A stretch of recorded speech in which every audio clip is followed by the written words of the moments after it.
Thanks for joining us on the Page One podcast. I'm your host, Luke Peters, CEO of Equator Appliances. And today I'm super excited to have Atul Vir back. He's going to be talking about adapting to COVID and his philosophy of underdog thinking. Before we get to that, have a quick announcement here. Really need your help if you're a vacation homeowner. Take a look at vetcation.org. This is a site where basically what we're doing is we're connecting vacation homeowners to military folks and families who are really in need of a vacation. Okay, these families oftentimes can't afford it. They can't travel. And oftentimes they haven't even had a vacation in so many years. And what we're doing at vetcation.org is we're just connecting the two groups. But what we need more vacation homeowners to sign up. So if you've got a home, I'm sure you got free time in your calendar. I know this because I have one as well. And this is a great way that we can help this underserved community of veterans. So again, check it out, vetcation.org, or find me on LinkedIn and I can share more about this cause with you. Okay, awesome. Really excited again to have Atul on the podcast. He's really a hands-on entrepreneur, an inventor, and an author. He founded Equator Appliance in 1991. So Atul, congratulations on 30 years. He's grown it into a leading innovative appliance company with global interest. Equator's award-winning products are sold in the home, recreational vehicle, and marine markets. He holds 18 patents for appliance technology and is the author of Underdog Thinking, which details his journey and lessons learned. Atul, it's a pleasure again to have you on the Page One podcast. Thank you, Luke. It's my pleasure to be here. Well, listen, congrats. I know we were talking pre-show. Congrats on 30 years. You've got me by 10 years. It's hard to get to that point. So you've done a job well done, I guess. Yeah, thanks, Luke. 30 years is a long time. I still remember starting off my business April 1st, 1991. I never knew 30 years later I'd still be around and survived so many of these ups and downs and much larger competitors. But thank you for that, and congratulations to you for your 20 years. It's a long road. 20 years is also really long. I'm sure you can't wait till you hit 30. Yeah, for sure. Yeah, we're really excited about it this year, and we have some fun things planned. Hey, Atul, refresh the audience's memory on what you sell. Obviously, you do the washer dryer combos, but tell everybody a little bit about Equator Appliance. Well, Equator is mainly in the major appliances segment, which means washing machines, refrigerators, freezers, dishwashers, and so on. And recently, the last few years, we've come up with some innovative products going into smaller wine refrigerators and microwaves and so on, each of which has got some kind of innovation. And so we really specialize in innovative products, and we say Equator Advanced Appliances. So we try to put some more thought process into it and get some more bells and whistles, trying to understand what customers want. Obviously, they're not the regular products. They've got some more features, and we find that many customers are looking for something different. That's our major. That's our field. We actually started off in 1991, starting combination washer dryers. We were the first in the country to market them. I lived in Europe before moving to the US, and that's where I brought the idea from. And there was nothing like that, and I started marketing those. And we grew the business from there until we became a full-fledged appliance company. Yeah, and I would urge listeners, check out our, the first recording. I mean, Atul's been all over the world.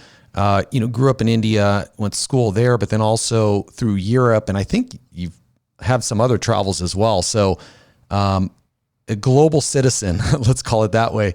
And right now, we were talking earlier, he's really focused, him and his company are really focused on technology. He has two different distribution centers, East and West Coast. So we're going to get into supply chain. We're going to get into with the crazy supply chain we have now. And also, since Equator, most of their products are larger appliances, there's different challenges those are going to have compared to other products.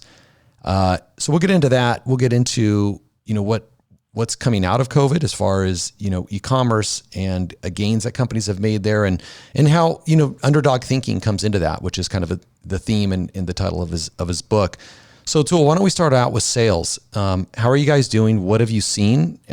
How did it start during the pandemic, and how is it finishing up right now for you? Look, that's a great question. And the last year or so has been almost like 5 years or 10 years in an entrepreneur's life.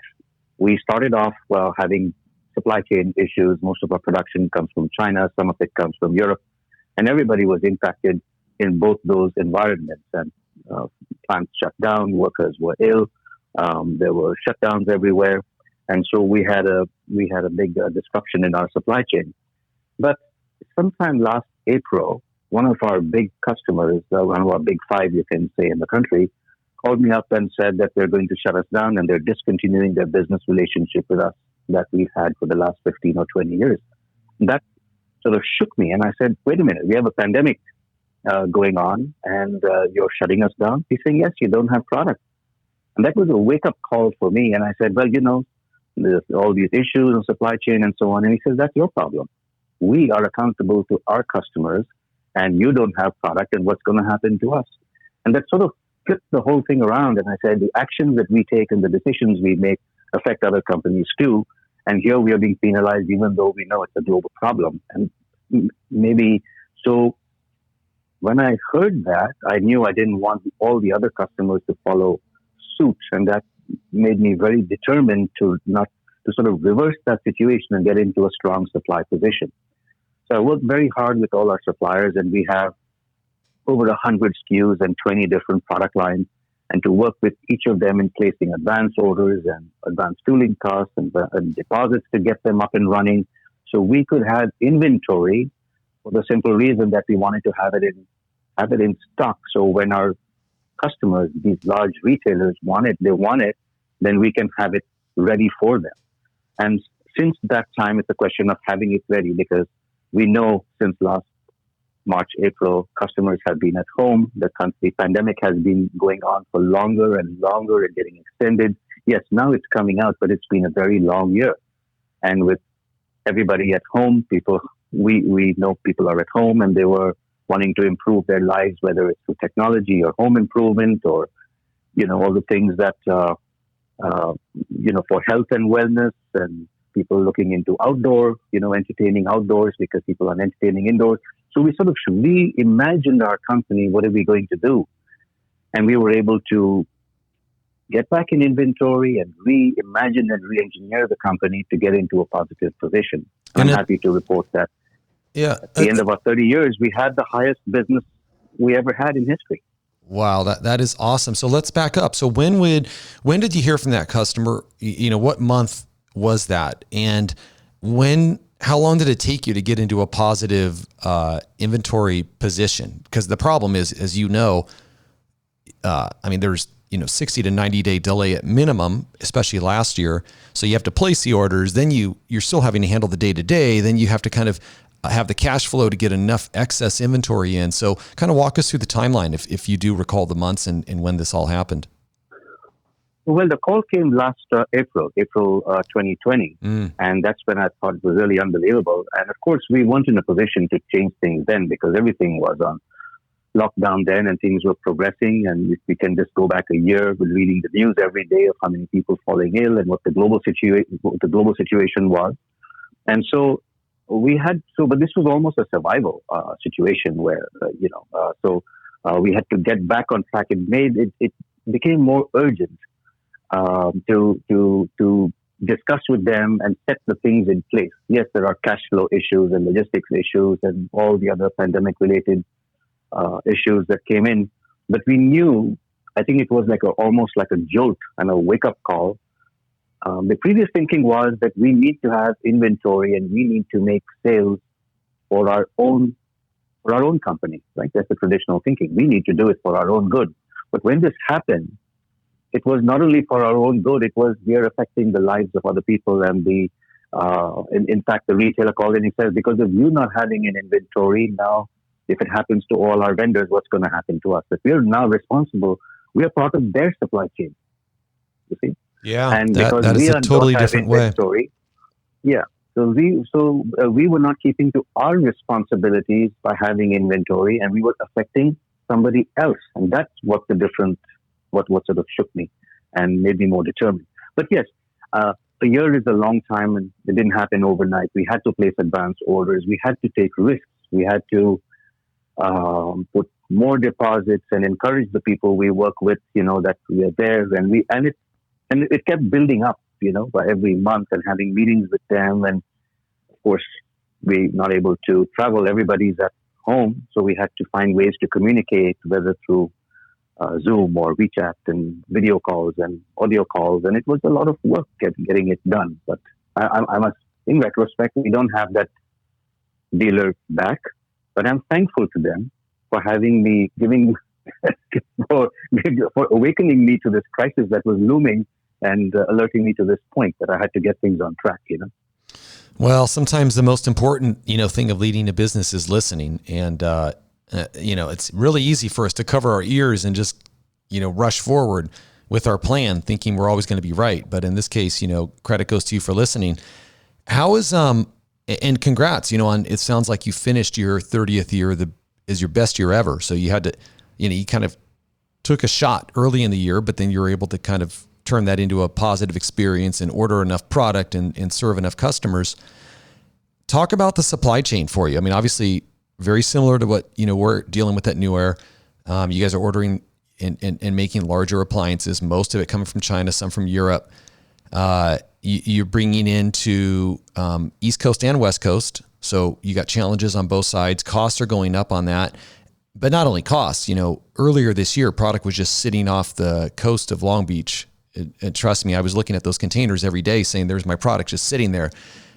How has that impacted? First of all, did you get out in front enough where that backup at the port didn't hurt you, or did that end up hurting your stocking positions? Well, absolutely it did. I mean, we have all sorts of price increases happening. We've got raw material costs, you've got labor costs, you've got the cost of shipping containers. You don't even have the availability of shipping containers, and you have the ships sitting out of Long Beach, for 30 days or more, and the shipping companies are passing on all those costs to the customers. I mean, the container used to cost maybe $3,000 for a 40-foot container about a year ago, and current rates are about, depending on the product, between $9,000 and $12,000, depending on the day and how much you book in advance. So all these things are there. And then, of course, we had the port workers who are not showing up. 50% of them in Long Beach were down with COVID, are not showing up. We have our own facility out there where there were restrictions. Only 50% of the workers could come, so they were slower. You have the truck drivers who were not showing up and only half showing up. So there's been increases along the way for the entire supply chain. But one thing we figured out was that we needed to double the inventory time. We used to do just in time, and we prided ourselves on that we had a advanced system on how to forecast what the future production would be. That was a combination of what it was, say, a year at the same time, and what is the last 3 months, and what is the trend, and we crunched all those numbers, and that's how we placed the orders. And we said, wow, we're managing our cash so well. Well, that works in a normal time. But in a time like this, it's not a normal time. And again, you have these additional logistic delays and so on. We said, no, let's just increase it. And, nobody knows tomorrow. We'll take a chance. If it doesn't, the worst thing that will happen if the product doesn't sell is that it's going to sit there, but it's ready. Then we have to figure out how to sell it. But you can't figure out how to sell a product if you don't even have the product, So all our energies went into trying to produce the product and make sure it was there, and doubled or even tripled the transit time. Like normally, you're right, it takes 60 or 90 days to plan in advance for production. We planned 120, 180 days in advance. We are already, now it's May, we're already planning for Thanksgiving and Christmas. That's the advance we need to do now in this day and age. Yeah, that makes sense. And then, all the extra costs that are put into it, let's talk about that. I mean, how did you manage, this is a huge margin hit for everybody, right? And then of course there's various ways costs can be passed on. Some of them we just have to become more efficient. Sometimes you have to pass it on. Sometimes, you have to innovate and create new products. Talk about how you guys handled all of these cost increases and, all the uncertainty it creates in business. Well, last fall or so these are all the costs that I just mentioned, but last fall or so, I called I was in a meeting, with one of our main retailers, and one of the points I raised was this about the cost increase. And the first response was, if you're talking about a cost increase, don't even talk to us because we're not ready to go there. So, we're not, let's say, one of the major appliance players, and we don't have that kind of leverage to say it's my way or the highway kind of thing. So it's become very contentious, because here we are trying to explain all these logistics issues, and believe me, everybody knows these things, so there's no secret. But instead, what we did was, let's leave the existing prices alone, and we focused on innovation. What are the products that need to come out in this pandemic? We talked about health and wellness. We talked about more advanced products. We talked about outdoor products, getting into new product categories. And when you have a new product or a new model, you can introduce whatever price you want, because only you know what that price is. And you have one shot to get that price in. And then, of course, customers have to buy it. Otherwise, you have some things to talk about. And so we just left the previous models alone. And we said, well, here's the new model. Yes, it is more expensive, and we have found that most customers, well, 60 or 70% of them, if they see two models, they would prefer to buy the newer model that's got more bells and whistles, as long as it appeals to them and it's relevant. So we went into new washing machines that have got sanitized feature, and have got allergen feature, and have got microbial drum baffles that can clean out viruses and so on, all these kinds of things. And that's the best seller. Yes, it is 20% more expensive, but that creates value in a customer's mind, and surprisingly, we are selling more of those than the previous less expensive model, just as an example. Yeah, that's a perfect example, actually. That's a perfect way to overcome, and I think a good lesson for every business owner. Before we get past this, though, the supply chain, the Fed's favorite word right now is inflation is transitory. And I think all of us, at least on my end, I was thinking, okay, the supply chain disruption is going to be transitory. Like, this is just going to happen. I think at the beginning of the year, I was like, okay, the indicators were, okay, by summer, it's going to be done. It doesn't look that way. This is it. And when I'm talking about disruption, I'm meaning increased container costs, increased domestic shipping costs, every front, small parcel, LTL, truckload, everything. Do you have an opinion or a prediction on how long it's going to go for? It can't go forever, but the reason is because businesses need to plan around this. And at first it was like, oh, okay, we'll get past this. It's going to be 6 months, but now maybe not, maybe a year, maybe a year and a half. What are your thoughts on the timing? I just don't know. I don't think that any rules of the past can really apply to the future. And I don't think we can say it cannot apply to the future. Firstly, starting with the government. We all know first government said this not a pandemic, then it is a pandemic. So nobody really seems to have a clear idea, because I think their role is to sort of calm the public and all of us and make sure, things are being managed. But I think from every business's point of view, I just think we need to throw out all the rule books and say there is nothing saying that anything has to happen or not. Anything can happen. So when you look at it from that perspective, it can stay like this. Containers can stay at $12,000. You can have raw material supplies, because now all of a sudden people are buying things that they were not. People are they're driving in a different manner. People are going to offices, and those things will change. So it's going to be a different world. So I just think that the approach should be to be prepared and be fluid and flexible. And, I'll give you another analogy. When I was younger, I used to, I played karate or did karate. And then you had your defensive and offensive mood and the other moves. And you had to always be ready for what your opponent would do to you. And you had to be dodge or attack depending on the opportunity in that split second. And I think an entrepreneur has to be almost like that now, because you just don't know what's going to happen. You're going to be looking at all the multiple variables that are affecting you and make decisions based on that. But it can go up or down, Yeah. And that's how flexible we must be. It's going to be interesting. I think if these costs continue, it's going to make it a lot more, let's call it, reasonable to manufacture in places like Mexico.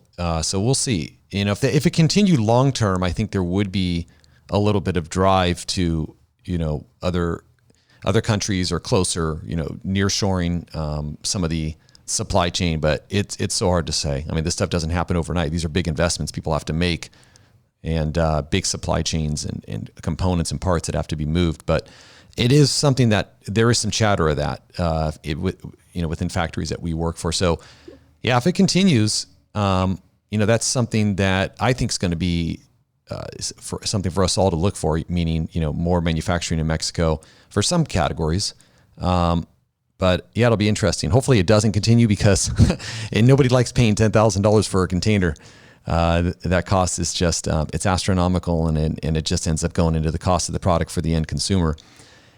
Atul, you gave a really great example on innovation with, products that are focused on sanitizing.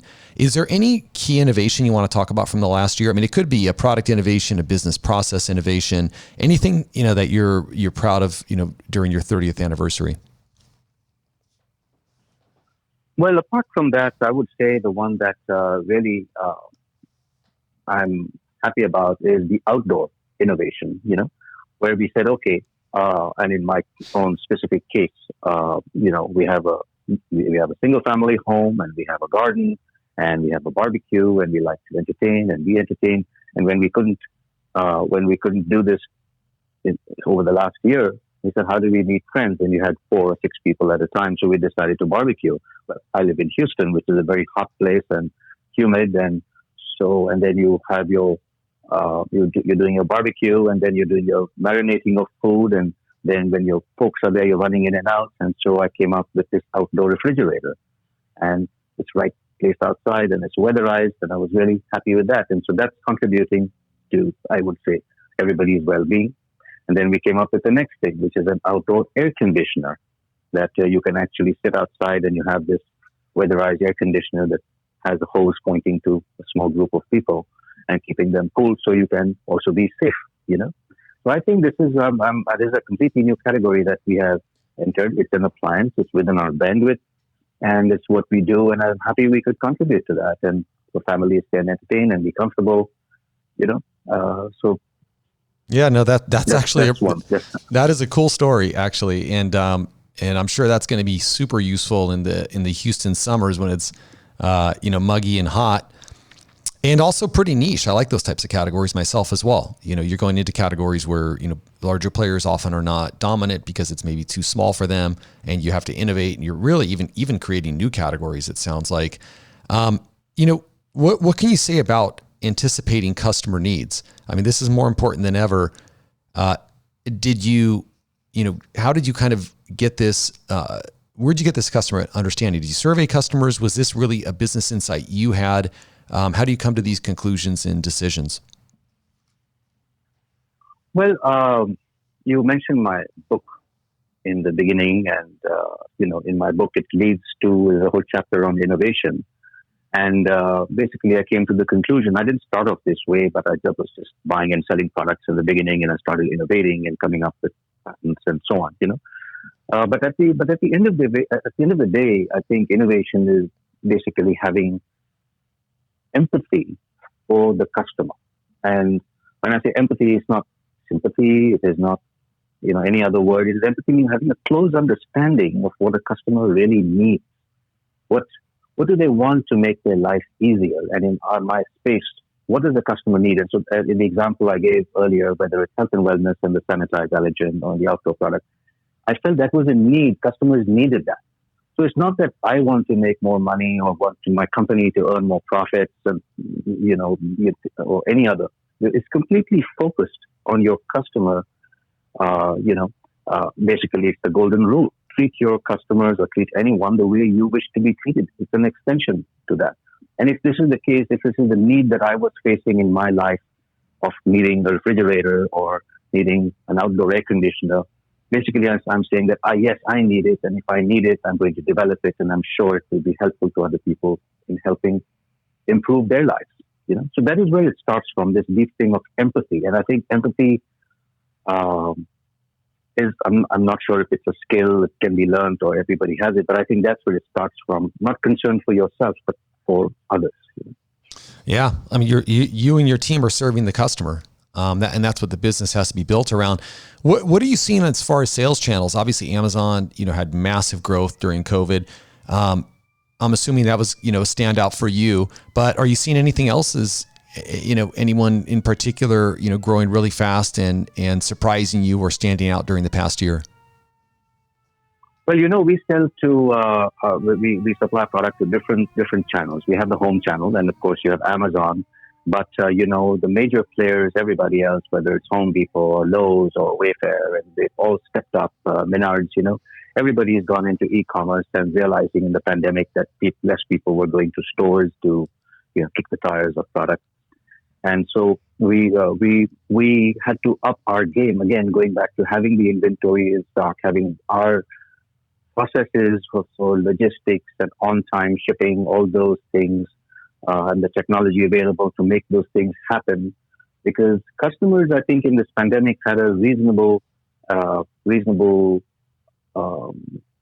tolerance for delay. They're saying, okay, well, due to COVID, we accept it's a week or 10 days.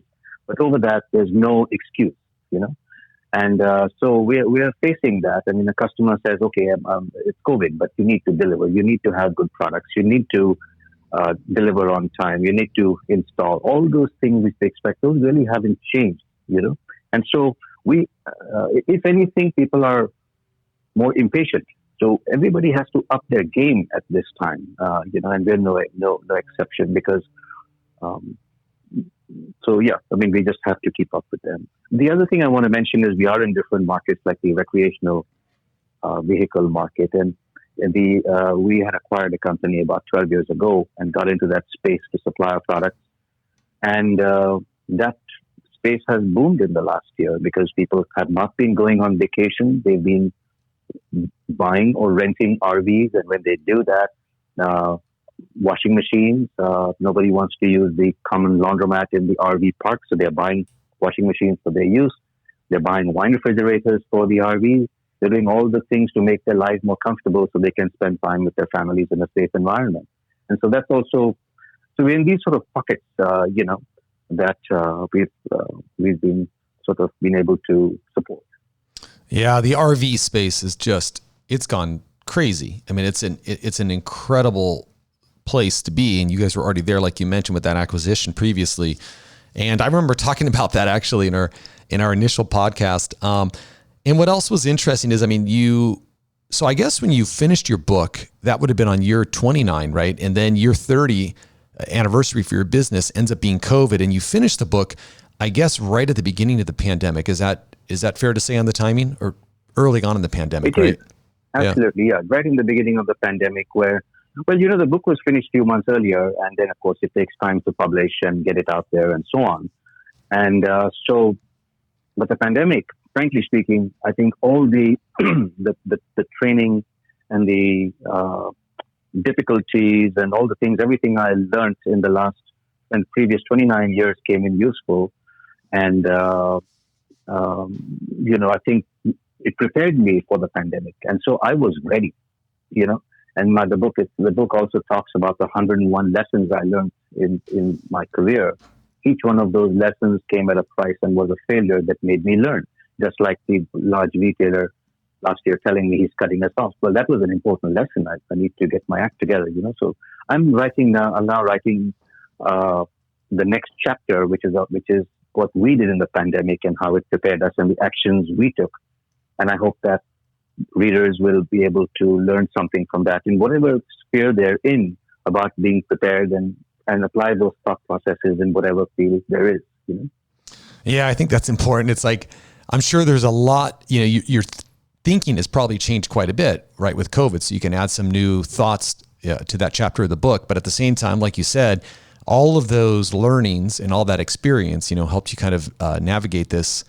And on top of it, it's as luck would have it, you're just in a fantastic category, right? I mean, you're in a category that, supports the home and supports the RV. Those are like two of the biggest growth categories. And what is, really quickly looking forward, obviously a lot of companies did receive a positive COVID bump.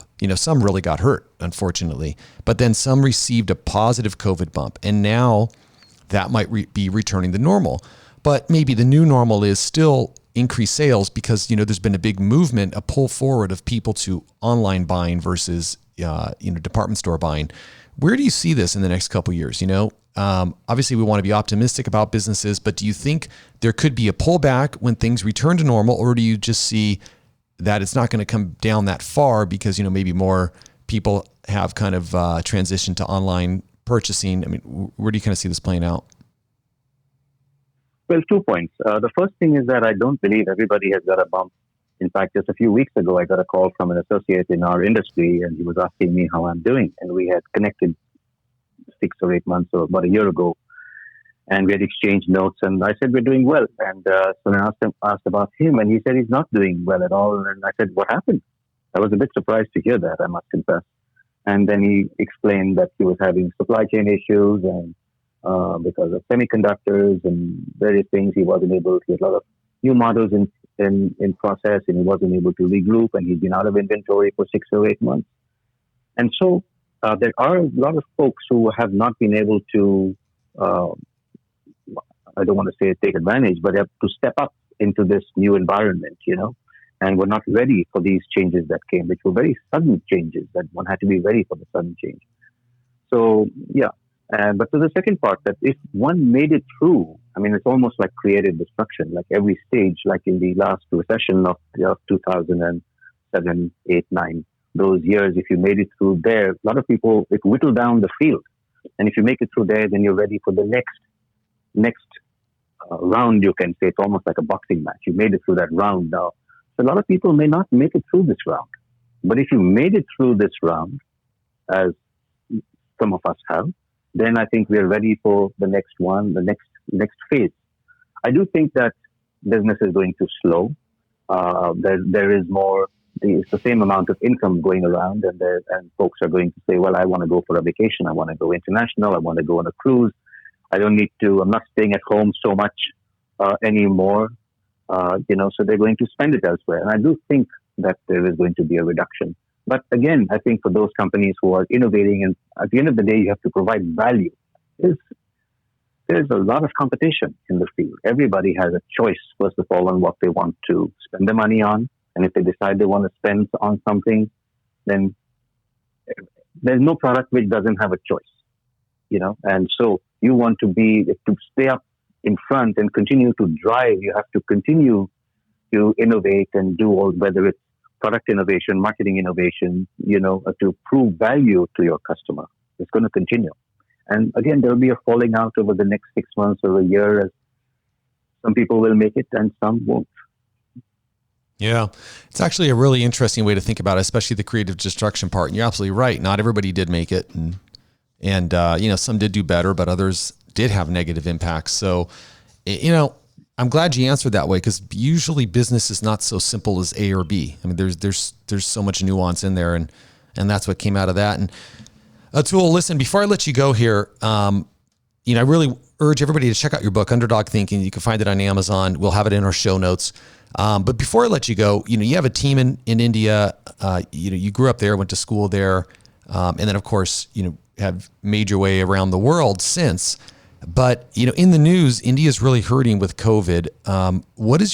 Is your local team safe? What is the word on the ground over there? And for those who are interested in want to help the situation in India, do you know if there's any good causes that you can direct them to? Yes, absolutely. The situation in India has been in the news, and it's pretty bad. It's a lot of population, a lot of challenges. It's very advanced with the space program, nuclear program. It's got a lot of super advanced military and navy and so on. But on the other side, you have a lot of population who cannot just make it, who just don't have disposable resources for when things like this happen. So we've all been reading about it, and it's a pretty bad situation. We have a large support team in India, and many of them have been affected. At least 30 or 40% of our team was down with COVID. So we've been supporting them as a company with, full leave, vacation time for if they can't come to work, and, take your time off and you'll be on full pay. And additional funds also to support them in this difficult time to help with medicines and so on. So, yes, so that's been a challenge. But of course, we always have that in our planning, to have a plan B, that if one person is down sick, whether for vacation or ill or whatever, then you have somebody else to take over that position, that particular task for the day. And so we've been working on that without any major disruptions. And there are a number of ways to contribute to that. We ourselves are engaged with the local Chamber of Commerce. By the way, we did launch our products in India last year. Oh, wow. So we have our Indian operations. So we're actually selling product under the Equator brand there. Also in Canada, we're about to launch in the Middle East as well. But going back to India, we are very engaged with the local community. And if anybody is interested, I'll be happy to put you in touch with the local Chamber of Commerce with whom we are tied up with, who is bringing in ventilators and so on, and have their own support team on the ground to let's say managing these resources and how to distribute them. Yeah, well, thanks for that update, and glad to hear that your team is doing fine and you're making it through. And congrats on the international expansion. Wow, yeah. That's pretty cool. I mean, especially for a company that's been around 30 years, you guys are still learning new tricks. So good job, Atul, on continuing to innovate. And thanks again for coming on and being a guest on the podcast. Look, it's my pleasure. And congratulations on the great work you're doing. And I enjoy listening to your programs and the great speakers, and wish you all the best. Thanks, Atul. And I want to thank everybody for listening to this episode of the Page One podcast. Hope you enjoyed this interview. Truly appreciate your reviews on iTunes, and hope you join us for the next interview.